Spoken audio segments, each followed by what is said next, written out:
Welcome back.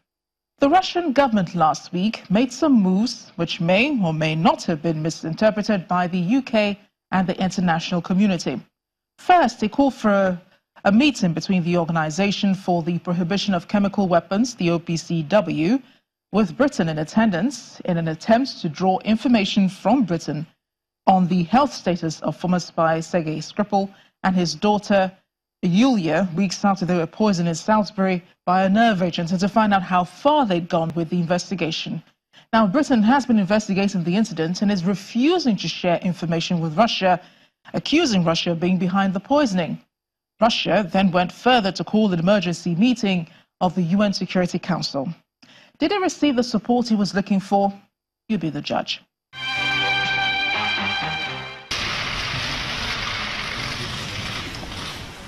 The meeting with the OPCW was called by Russia in the hopes that it can defuse the diplomatic dispute triggered by the poisoning of the former double agent Sergei Skripal on British soil with an independent investigation.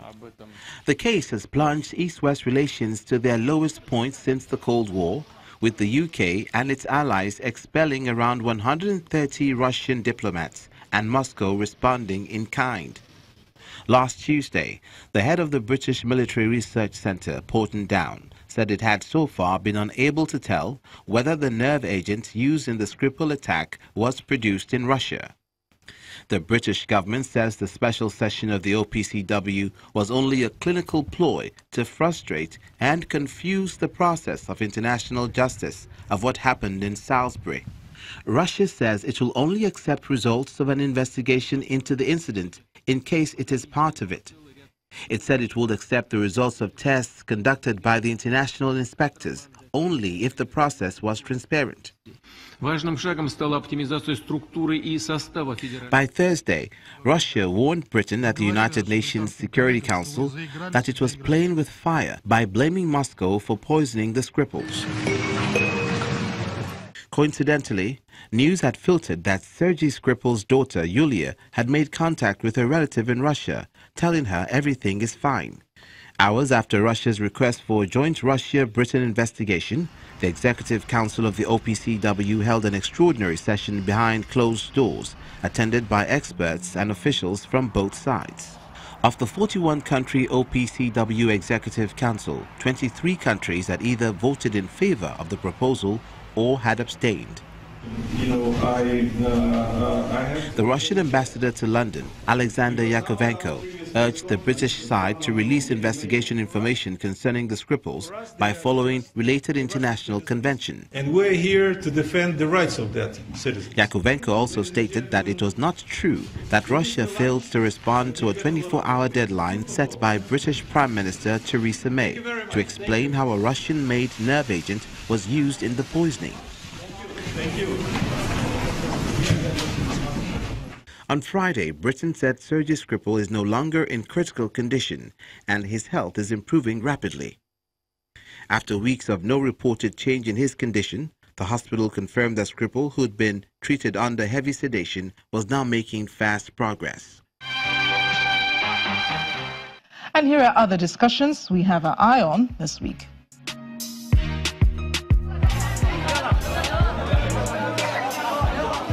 Video has emerged online showing people, including several children, being treated with medicine via inhaler in an emergency clinic said to be in Duma, Syria. Many were seen being hosed down with water. The video emerged amid reports by a Syrian rebel group which accused government forces on Saturday of launching a deadly chemical attack on civilians in a rebel-held town of eastern Ghouta. A medical relief organization said 35 people had been killed in chemical attacks on the area. The U.S. State Department says it's monitoring the situation and President Donald Trump has condemned it. The U.S. says Russia should be blamed if chemicals were used. Notizie terribili. Pope Francis has condemned the violence also. In his Sunday message, the Pope said there is no good or bad war, and nothing can justify the use of such instruments of violence against people and unarmed populations. He prayed that political and military leaders choose the path of negotiations which can lead to peace. che non sia quella della morte e della distruzione. The Syrian government has recaptured nearly all of eastern Ghouta from rebels in an offensive that began in February, leaving just Douma in the hands of insurgents group Jaish al-Islam.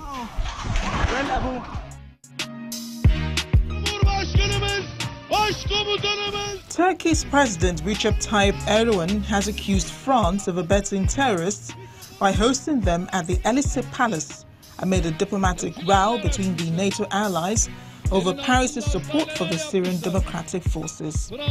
Relations between Ankara and Paris have not been smooth lately, with France being one of the most vocal critics of Turkey's 2-month-old military operation in northern Syria against the Kurdish YPG, which Turkey considers a terrorist organization. That came to a head on March 30 after President Emmanuel Macron met a Syrian delegation, including the YPG and its political arm, the PYD, and gave assurances of French support to help stabilize northern Syria against the Islamic State. Almanya'da teröristlerin neler yaptığını görüyorsunuz değil mi?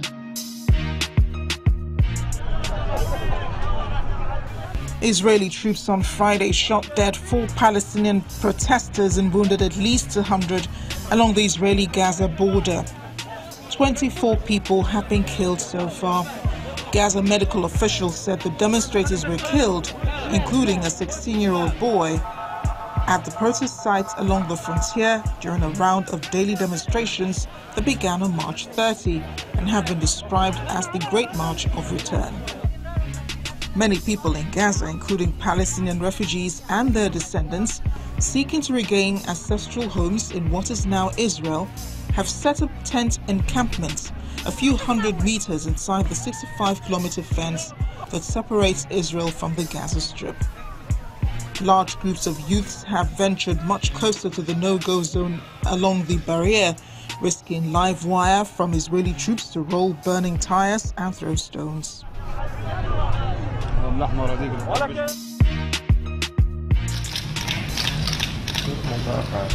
Japan and Cambodia have signed a grant and loan agreement totaling $90 million, despite concerns from the international community over Prime Minister Hun Sen's crackdown on government critics ahead of a July election.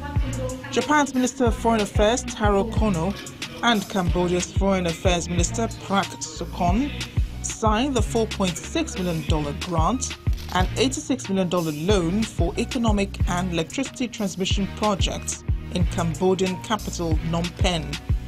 During the meeting, which held on Sunday, Mr. Kono said Japan would help Cambodia to become an upper middle income country by 2030.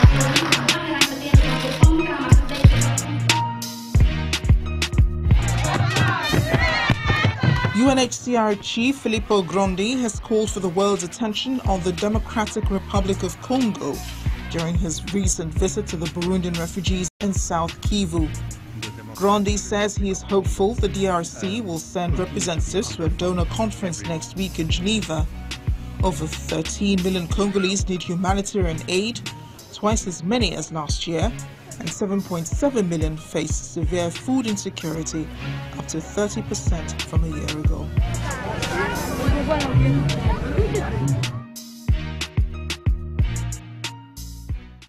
That's Diplomatic Channel this week. I'm glad you could join us. Remember, previous editions can be watched on our Channels TV website and on YouTube. Plus, the addresses to reach us on are on your screen. I am Amarachi Ubani. I'll see you next time.